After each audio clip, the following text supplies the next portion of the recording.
This is Hall Street Park, like it is at this present time. I noticed they've built a memorial site there for the World War I heroes from this area. It's really lovely that. I'll have to go inside and take a couple of snaps of all the photos there. There's photographs of most of the people in the Falkirk area that died during the war.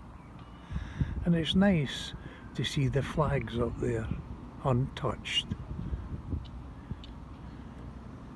But when I was a lad, there wasn't such a thing as that here. This was all just a nice green park where we all used to come. That's Abbotsford Street there, all the way down. To the corner there, then it's Hall Street, then Carnside Street, all the way up to the left. When I was wee, all what was here, this part here was just all green grass.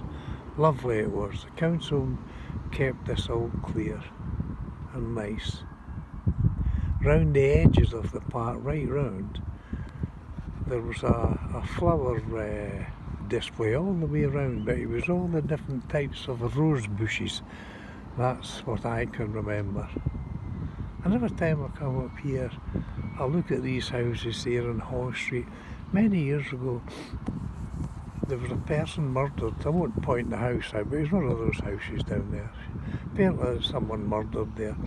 So the police started their investigations as normal.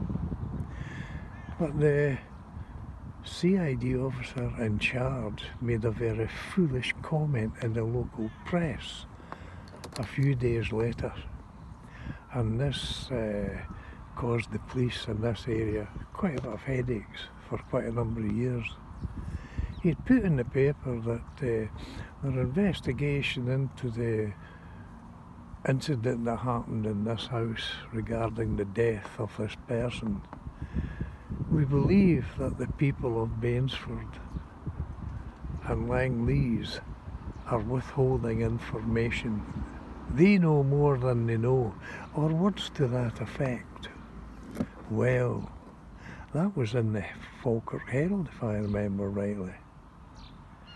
But the people of Falkirk, and indeed Bainsford and Langleys, got up in arms and they complained bitterly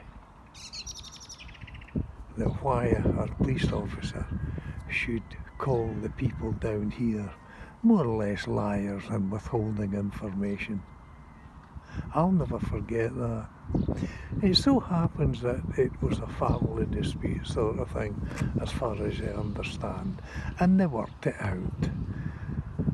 But most people wanted an apology from this policeman, or this so-called CID officer, but they never got one. He did, however, put something in the paper a wee while after it saying, certain person has been charged. We thank the people of Bainsford and Langleys for their kind cooperation. I don't know who this fellow was, but if he had come down here, he would have got a belt in the face from most of the young'uns down here. In fact, a while after that, they started a community officer. I'll never forget that. Well, the whole idea of community officers supposed to liaise with the public, get to know them, help them out and so on, when really all what they want is to try and find out what's going on so that they can report their inspector and get some people watched or lifted for some kind of crime. That's basically the idea of a community police officer. All this bull about to help the public's a load of crap. Well, with this murder inquiry and this police CID officer making that statement, people down here never forgot it. So I remember this community police officer, I didn't witness it, but I heard about it, that he was on patrol on his own down in the Langleys area. And here some of the older teenagers grabbed him. They didn't hurt him, but they embarrassed him. They apparently put him inside one of these four-wheeled wheelie bin things, you know what they have at a shop. I couldn't believe it, but everybody in Bainsford had a bloody good laugh. Well, that was the last time a community police officer came down in this area on his own. They were always in pairs after that.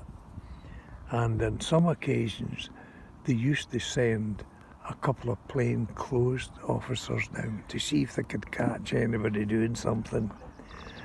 But in those days, if you were tuning into Radio Luxembourg, if you knocked the dial a wee bit back, you could tune into the police. And most people down here did that. So they knew where the police were going before they were there, so to speak. Everybody did it. They knew exactly where the police were and what they were doing, who they were visiting, sometimes the result of their inquiries over the air. Mind you, a while later they changed the whole system regarding police officers' radios. It's all on a different frequency now. But I can just imagine that police constable being put in a wheelie bin. They always used to joke about it. They reckoned they grabbed them. They didn't harm them, but they grabbed them. And they put him inside this big wheelie bin and they shut the lid and they threw his hat in with him. And then they disappeared. I understand the officer wasn't hurt in any way whatsoever, but I think he got the message from the Bainsford people. These officers must remember, when they speak to members of the public, public's not dirt. They should treat them with the respect they deserve, and likewise the other way around. But as I say, as I come up to this park, that always reminds me, especially when I look at these houses down there. Unbelievable. Well, there's a wee bit of history for you, because I was there. I know it to be fact. By the news.